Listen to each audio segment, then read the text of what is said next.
राजनीति में आज बात किसान की, उस किसान की जो देश का पेट भरता है, लेकिन आज उसे अपनी आवाज़ सुनने के लिए संसद के दरवाजे पर दस्तक देनी पड़ रही है। 200 से ज़्यादा किसान संगठन 29 और 30 नवंबर को दिल्ली में प्रदर्शन करेंगे। किसानों की मांग है कि उनकी समस्याओं पर चर्चा के लिए संसद का विशेष सत्र बुलाया जाए और किसानों से जुड़े 2 अहम कानून संसद में पास किए जाएं। सवाल ये है कि आखिर किसानों को अपनी बात कहने के लिए बार बार दिल्ली तक मार्च निकालने की आवश्यकता क्यों होती है। इस सवाल पर चर्चा के लिए हमारे साथ 4 खास मेहमान मौजूद हैं। श्री VM सिंह, जो अखिल भारतीय किसान संघर्ष समन्वय समिति के संयोजक हैं। स्वाभिमानी शेतकरी संगठन के नेता और सांसद राजू शेट्टी जी हैं। नंद किशोर शुक्ला जी हैं, जो ऑल इंडिया किसान संघ यानी AIKS के संयुक्त सचिव हैं। और हमारे साथ जुड़ रहे हैं नरेश सिरोही, जो BJP के नेता हैं और BJP के किसान मोर्चा के राष्ट्रीय उपाध्यक्ष हैं। आप सबका इस चर्चा में स्वागत है, लेकिन इस चर्चा को शुरू करने से पहले देखिए ये एक रिपोर्ट। देश का पेट भरने वाला किसान एक बार फिर सड़क पर है। सड़क पर उतरे ये किसान देश की संसद तक अपनी मांग पहुंचाना चाहते हैं। देश के अलग अलग हिस्सों से लाखों किसान दिल्ली पहुंच रहे हैं। ये किसान 29 नवंबर को रामलीला मैदान में जुटेंगे। 30 नवंबर को किसान संसद की तरफ मार्च करेंगे। देश के इतिहास में पहली बार किसान सिर्फ विरोध नहीं कर रहे, विकल्प दे रहे हैं। अब तक ये बिल्डर और इंडस्ट्रियल हाउसेस किया करते थे कि ड्राफ्ट बिल बना के दे दिया पार्टियों को कि पास करवा दो इसे। पहली बार किसान एक प्रॉपर बिल बना के पेश कर रहे हैं। पहली बार ये सिर्फ किसानों के साथ साथ बाकी तमाम संगठन, जवान और किसान का तो बहुत ही नजदीक का रिश्ता है, जैसे मेजर जनरल साहब ने बताया। फार्मर्स फॉर नेशंस की तरफ से जो सॉलिडेरिटी ग्रुप है, उसकी तरफ से दिल्ली में तमाम बैनर्स लेके मिडिल क्लास पहली बार इसके साथ उतर रहे हैं। अखिल भारतीय किसान संघर्ष समिति के बैनर तले देश भर के करीब 200 किसान संगठनों ने एकजुट होकर दिल्ली मार्च का आह्वान किया है।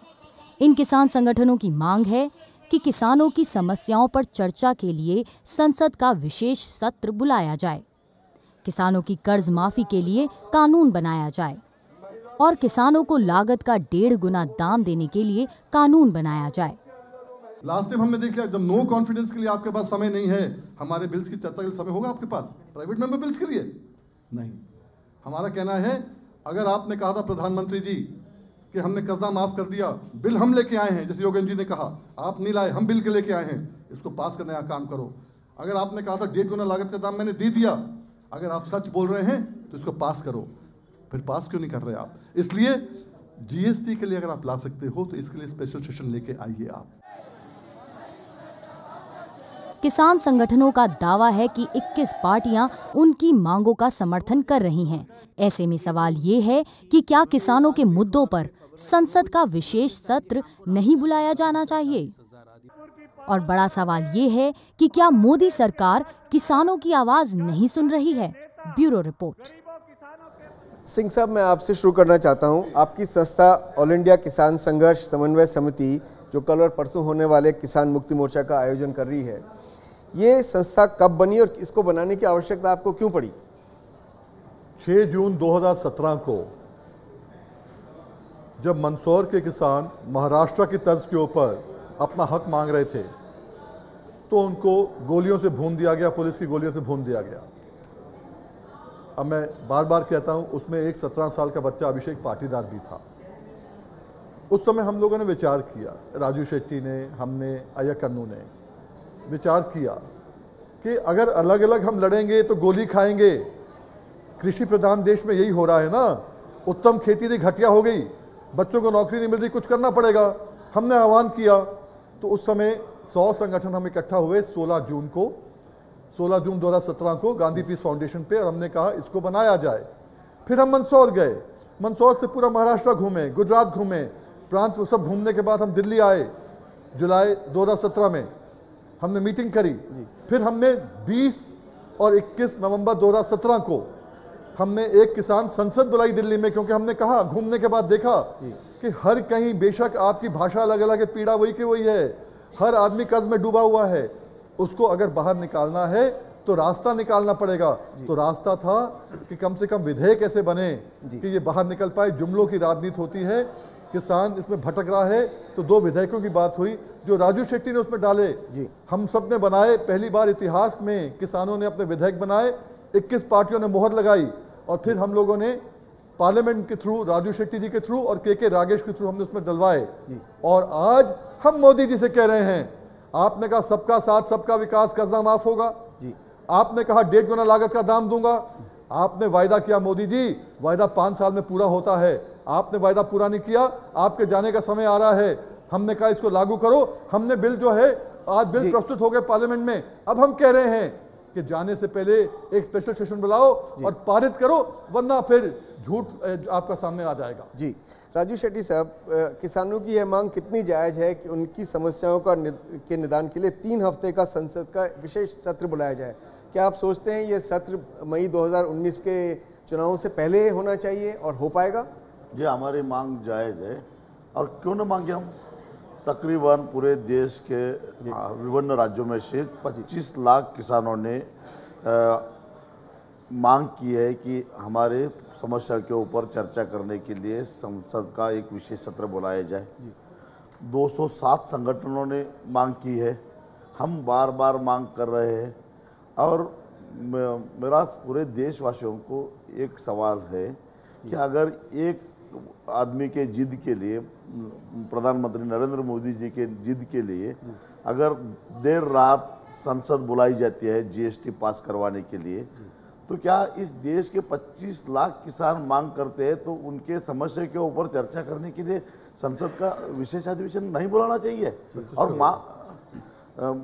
मांग यही है कि जो आश्वासन उन्होंने 2014 के चुनाव के दरमियान दिया था, उन्होंने 2014 के चुनाव में उन्होंने कहा था कि अगर मैं प्रधानमंत्री बनूंगा तो किसानों को लागत से 1.5 गुना दाम दूंगा। उन्होंने ये भी कहा था कि पहली मीटिंग में मैं सबका कर्जा माफ करवाऊंगा। उन्होंने जो आश्वासन दिया था वो आश्वासन वो भूल गए, लेकिन हम नहीं भूले। इन पे अभी और हम चर्चा करते हैं। मैं नंद किशोर शुक्ला जी से पूछना चाहता हूं कि संसद के इस विशेष सदन में जो चर्चा होगी किसानों की समस्याओं पे, कहा जा रहा है 2 विशेष कानूनों का मसौदा तैयार किया है, जैसे वीएम सिंह जी ने कहा। एक तो बिल है फसलों के न्यूनतम समर्थन मूल्य का और दूसरा है कर्जा मुक्त खेती पर। इन दोनों कानूनी मसलों पर कुछ रोशनी डालिए कि क्या चाहते हैं किसान। किसान ये चाहते हैं, क्योंकि किसानों की जो आत्महत्या बढ़ती रही है और पिछले 15 साल में लगभग 3.5 लाख किसानों ने आत्महत्या की है, उसका मूल कारण यही रहा है। एक तो कर्जे का भार और दूसरा उनको सही न्यूनतम समर्थन मूल्य न मिलना। और स्वामीनाथन कमीशन इसीलिए बना था। स्वामीनाथन कमीशन का रिपोर्ट आया, रिपोर्ट के बाद सब कमेटियां बनी, लागू नहीं हुआ। और ठीक ही राजू शेट्टी और वीएम सिंह जी ने कहा मोदी जी का यही वादा था कि हम सरकार में आएंगे तो लागू करेंगे, लेकिन वो वादा पूरा नहीं हुआ। ये ज़रूरी इसलिए है कि आज जो किसान खेती करते हैं, लागत का खर्च लगातार बढ़ता जा रहा है और उनको उचित कीमत नहीं मिलता, क्योंकि वो मार्केट के ऊपर निर्भर है। कुछ लोग कहते हैं कि भाई किसान नहीं बेचे, तो किसान अगर बिक्री नहीं करेंगे तो कैसे जिंदा रहेंगे? नहीं, कानून के बारे में बताइए ना। हाँ। 2 कानून, एक तो आपने बता दिया न्यूनतम समर्थन मूल्य पर, दूसरा ऋण मुक्ति खेती पे क्या कानून लाना चाहते हैं? नहीं, ऋण मुक्ति पर ये कानून लाना चाहते हैं कि जो भी आज तक कर्जे किसानों के ऊपर है, चाहे सरकारी है, सरकारी बैंकों के हैं, कोऑपरेटिव बैंकों के हैं या प्राइवेट महाजनों के हैं, वो सारे के सारे कर्जे माफ़ होनी चाहिए और उसकी जिम्मेवारी सरकार को लेना चाहिए। एक बार में ये सारे कर्जे माफ़ हों। और ये कर्जे हमने नहीं किए हैं, सरकार ने मजबूर किया है। हमें न्यूनतम समर्थन मूल्य ना दे करके और हमारे खेती के लिए जो ज़रूरी आवश्यक जो उपादान है उसका इनपुट्स का कीमत बढ़ा करके हमको मजबूर किया है कर्ज लेने के लिए। इसलिए सरकार की ये जिम्मेवारी है, कर्ज का भार उसके ऊपर है। इस कर्ज को समाप्त करे, ये कानून हम चाहते हैं कि ऐसा कानून बने और उसकी जिम्मेवारी सरकार ले। जी नरेश जी, क्या आप मानते हैं कि सरकार कोई भी हो, चाहे बीजेपी की है हो या इससे पहले यूपीए की रही हो, उन्होंने किसानों की समस्याओं की अनदेखी की है? और क्या आपकी पार्टी से आपकी भी ये मांग है, क्योंकि आप किसान मोर्चा के उपाध्यक्ष भी हैं, क्या आपकी भी यही मांग है कि एक विशेष सत्र बुलाया जाए और 3 हफ्ते तक किसानों की समस्याओं के ऊपर चर्चा की जाए, उसका समाधान निकाला जाए?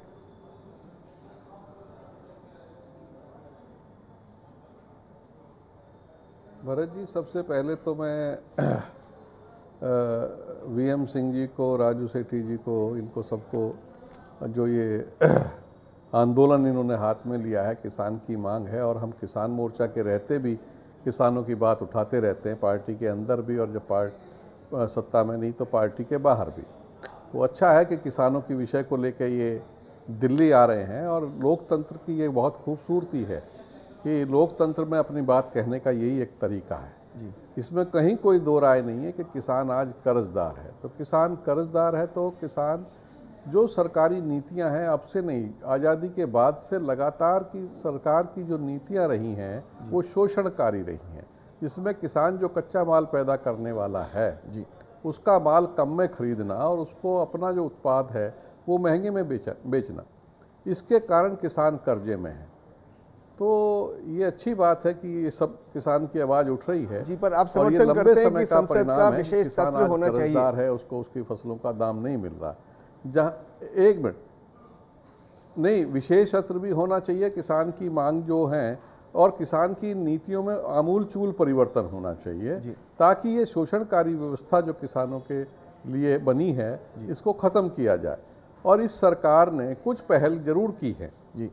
मोदी सरकार ने जो स्वामीनाथन आयोग के सुझाव थे जी, उसमें कुछ उन्होंने पहल की है, जैसे सॉइल हेल्थ का है, सिंचाई के ऊपर बात की है जी, या किसान क्रेडिट कार्ड है, उसको सहूलियत से पूंजी उपलब्ध कराना। पिछली सरकार ने इंफ्रास्ट्रक्चर पर बहुत अच्छा काम हुआ है।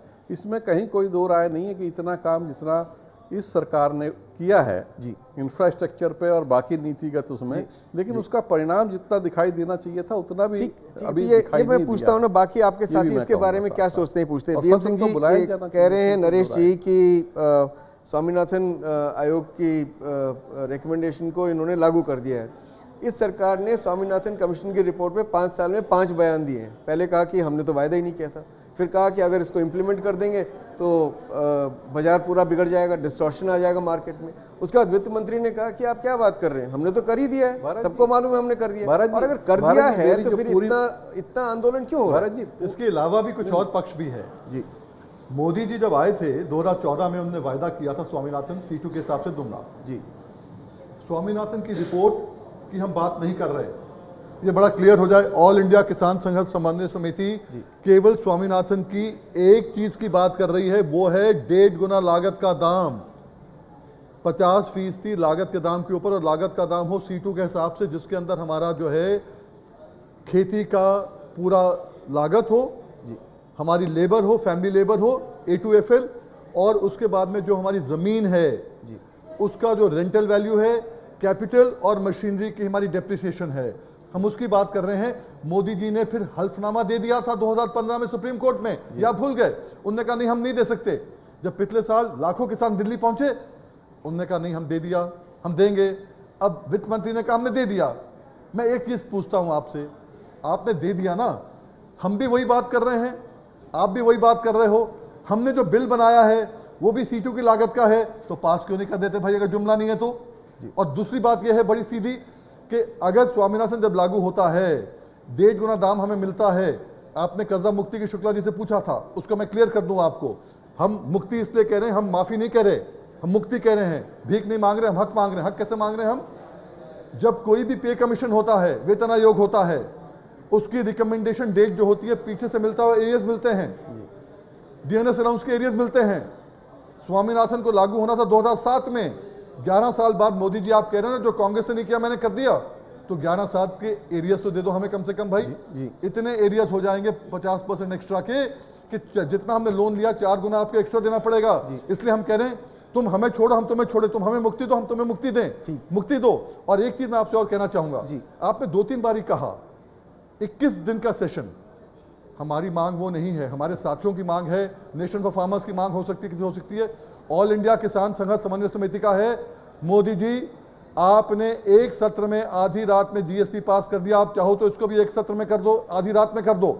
हम ये नहीं कह रहे कि आप बाकी सब करो, इसको पास करने की बात करो, क्योंकि 21 पार्टियों का सपोर्ट है। 21 दिन की बात नहीं है, इसको पास कराने की बात है। ठीक है शेट्टी जी, ये सिरोही जी ने आत्महत्या, किसानों की आत्महत्या की भी बात की। तो पिछले 20 वर्षों में सन 1995 से 2015 तक 3,10,000 किसानों ने खुदकुशी की। ये सरकार का आंकड़ा है, नेशनल क्राइम रिकॉर्ड्स ब्यूरो का। कुछ विशेषज्ञों का कहना है कि इससे ज़्यादा आत्महत्याएं हुई, ये कम है, इससे ज़्यादा हुई। लेकिन क्या कारण है कि पिछले 2 वर्षों से मोदी सरकार ने एनसीआरबी को बोल दिया है कि इस आंकड़े को आप इकट्ठा ही मत करो, और फिर कुछ प्रोविजनल डेटा देते रहते हैं कि इतनी हुई उतनी हुई, रेवेन्यू डेटा देते रहते हैं, यानी कि कोई राष्ट्रीय आंकड़ा है ही नहीं कि कितनी आत्महत्याएं हो रही हैं।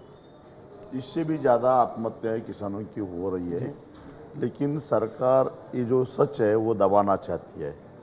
सरकार ये दिखाने की कोशिश कर रही है कि आत्महत्या कम हो रही है, हमने बहुत सारी कोशिश की है, लेकिन असल में ये सब झूठ है, आत्महत्या बढ़ रही है।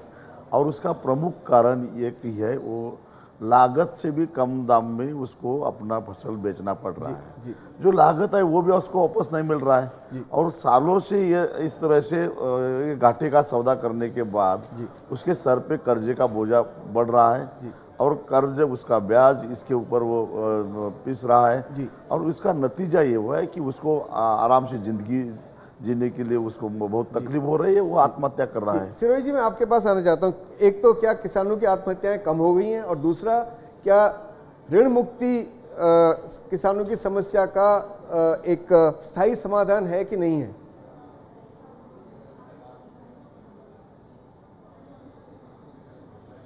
देखिए, ऋण मुक्ति एक तत्कालिक जो है उनके लिए कोई लाभ हो सकता है जी, लेकिन जब तक नीतियों में आमूल चूल परिवर्तन ना हो तब तक इस समस्या का समाधान नहीं होता।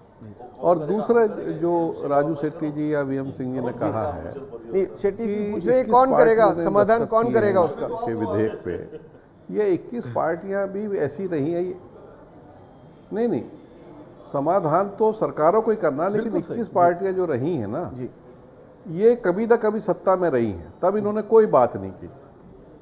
तो चलो देर दुरुस्त है, अब कह रहे हैं कि करिए समाधान, तो क्यों नहीं कर रहे? नहीं, मैं इसमें बता दूं, बेसिक सुधार होना चाहिए। नरेश भाई, मैं वीएम बोल रहा हूं। ये 21 पार्टियों के अंदर जो हैं, आज की तारीख में शिवसेना भी है, टीडीपी आपके साथ थी, टीडीपी भी है, उस समय बाद में निकल गई है। आज नीतीश कुमार साहब भी हैं, आपके साथी हैं, उनके लिए कर दो, हमारे लिए मत करो यार। जी जी जी नरेश जी,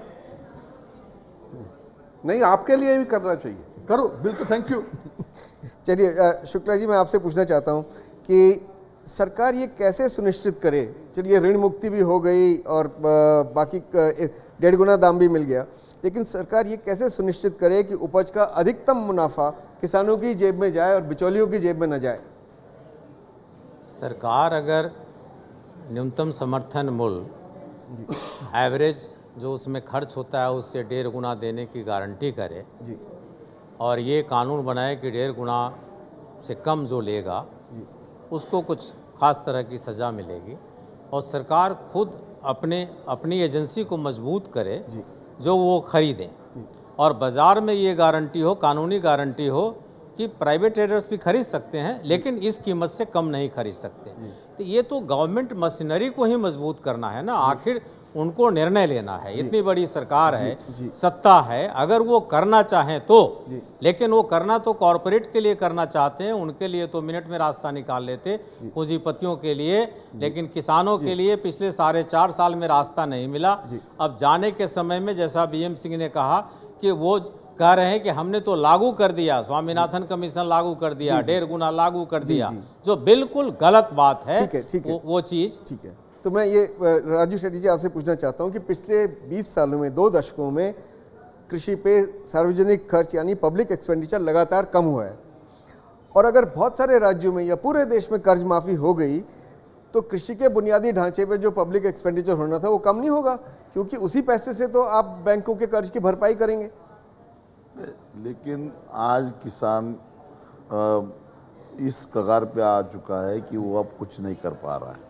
उसके सर पे जो बोझ है हमने ही बनाया है, क्योंकि कई सालों से लागत से भी कम दाम में उसका फसल खरीदा है, तो उसको कम से कम 0 लेवल पे लाना पड़ेगा। मैं ये नहीं कहता कि उसका कर्जा माफ़ करने के बाद उसकी सब समस्या हल हो जाएगी, लेकिन उसका कर्जा माफ करने के बाद उसको जीरो लेवल पे लाने के बाद उसको 1.5 गुना दाम देने का एक गारंटी देनी पड़ेगी और उसके बाद वो कोई भी किसी के पास नहीं जाएगा, लाचार नहीं होगा, किसी के पास भीख नहीं मांगेगा, वह अपनी ज़िंदगी अपनी तरह से जीने की कोशिश करेगा। लेकिन एक बार ये करना पड़ेगा और एक कानूनन करना पड़ेगा, इसलिए मैंने प्राइवेट मेंबर बिल पार्लियामेंट में रखा है और बजटरी प्रोविजन करके ये करना पड़ेगा। जी सिंह साहब, आप बहुत देर से कुछ कहने की कोशिश कर रहे हैं, लेकिन मैं आपको एक सवाल भी पूछना चाहता हूं कि भारत में 68% छोटे व सीमांत किसान हैं। ये माइक्रो फाइनेंस कंपनी से कर्जा लेते हैं, साहूकार से लेते हैं। 68%। जी, तो चाहे सरकारी बैंक हो, प्राइवेट बैंक हो या सहकारी कोऑपरेटिव बैंक हो, वो उनको कर्जा नहीं देते हैं। तो आप बैंकों का कर्जा माफ कर दोगे तो लेकिन जो छोटे और सीमांत किसान का क्या होगा? उसको इससे फायदा होगा कि नहीं होगा? मैं आपको बता दूं, देखिए ऐसा ही, ये लड़ाई आज की नहीं है। 1974 में हेमवती नंदन बहुगुणा थे उत्तर प्रदेश के अंदर। आते साथ उन्होंने एक स्ट्रोक ऑफ पेन से पूरे के पूरे महाजनों के कर्जे खत्म कर दिए थे कि बीइंग इलीगल। आज 24% कंपाउंड इंटरेस्ट, 24% मतलब 2%, 3%, 4%, 5% पे कर्जा मिल रहा है। जी। आज की तारीख में हमारे बिल जो है, जो राजू शेट्टी जी ने बिल रखा है, उसके अंदर फाइनेंस की बात भी है कि आपको फाइनेंस सबको देना पड़ेगा, छोटों को देना पड़ेगा, जो शेयर क्रॉपर्स है उनको भी देना पड़ेगा, जमीन उनके पास नहीं उनको भी देना पड़ेगा। ये बहुत चीजें ऐसी हैं। बिल अगर आप देखेंगे 21 पार्टियों ने बैठ के अगर इसमें कहा है, जिसमें इंडिया की पार्टीज भी हैं, तो बिल में कुछ होगा। हम लोगों ने बहुत उसमें दिमाग लगाया है, ये देश के किसानों ने बनाया है। मैं आपको एक चीज कहना चाहता, गारंटी के ऊपर मैं इसलिए बार बार आपसे कह रहा था कि जो आप कह रहे दूसरे बिल के ऊपर गारंटी पे, ये भी देश को मालूम होना चाहिए कि क्या हो रहा है। हम जब गेहूं लगाते हैं, धान लगाते हैं, कोई भी उपज लगाते हैं, गन्ना लगाते हैं, हमें खाद मिलता है सरकारी रेट पर, 1 पैसा कम पे नहीं मिल पाता। डीजल मिलता है, आप बढ़ाते रहें जितना आप चाहें, 1 पैसा कम पे नहीं मिल पाता। बिजली आपने उत्तर प्रदेश में डबल कर दी है, 1 पैसा कम पे नहीं मिल पाता। फिर ऐसा क्यों है? जब हमारा MSP होता है धान का 1750 रुपया प्रति क्विंटल, जो हम चाहते हैं 2300 रुपये क्विंटल, आप देते 1750 रुपये। ऐसा क्यों कि धान बिक रहा है 1200-1300 में? इसलिए वो गारंटी है कि देश में मिनिमम से मिनिमम नहीं हो सकता। ये ऑक्सफोर्ड डिक्शनरी में, किसी डिक्शनरी में नहीं है कि मिनिमम का मिनिमम हो। केवल किसान बर्बाद हो रहा है। इसलिए हम चाहते हैं कि सरकार गारंटी दे। कोई भी आदमी देश में जैसे डीजल कम नहीं ले सकता, वैसे जो पदार्थ पे MSP हैं उसको कम पे नहीं खरीद सकता। और जो छोटा आदमी है, जो छोटा तबका, वो कहेगा मैं क्या करूंगा, 30 रुपए किलो मैं नहीं ले पाऊंगा आटा। उसके लिए ABL, BPL और छोटा जो काश्तकार है उसको भी इसी रेट पे फूड सिक्योरिटी पे 1 रुपए 2 रुपए देना पड़ेगा। ये बिल में सब है। जी, पर आप ये कह रहे हैं ना कि आपकी सारी कॉस्ट तो फिक्स्ड है, खाली वेरिएबल है न्यूनतम समर्थन मूल्य, उस पे सरकार कुछ कर नहीं रही है। इसके कारण ये कम मिलता हमको, उससे भी कम मिलता हमको। जी, तो अब हम तो ये आशा करते हैं कि आपकी सब मांगे सरकार सुने, विशेष सत्र बुलाए। हम आपकी तरफ से ऑल इंडिया किसान संघर्ष कोऑर्डिनेशन की तरफ से हम अपील करना चाहते हैं देशवासियों को, उनको बताना चाहते हैं ये जो मार्च है, बेशक सरकार इसके अंदर बाधा डाले, हमारी कहीं से कुछ नहीं होगा कि किसी देशवासी को नुकसान हो, क्योंकि देश किसान आपको खिलाता है और आप उसकी इज्जत करते हो। हम चाहेंगे आपका हमारा रिश्ता बरकरार रहे। अगले जो बच्चे खेती नहीं करते खेती करें, इसलिए हम चाहेंगे कल आप हमारे साथ खड़े हों। आप सबका बहुत बहुत स्वागत है। जी, बहुत अच्छी बात कही आपने। इसके साथ ही इस चर्चा का समय समाप्त हो गया है। मैं अपने सभी खास मेहमानों का धन्यवाद देता हूं। आज बस इतना ही, कल फिर मिलेंगे, तब तक के लिए नमस्कार।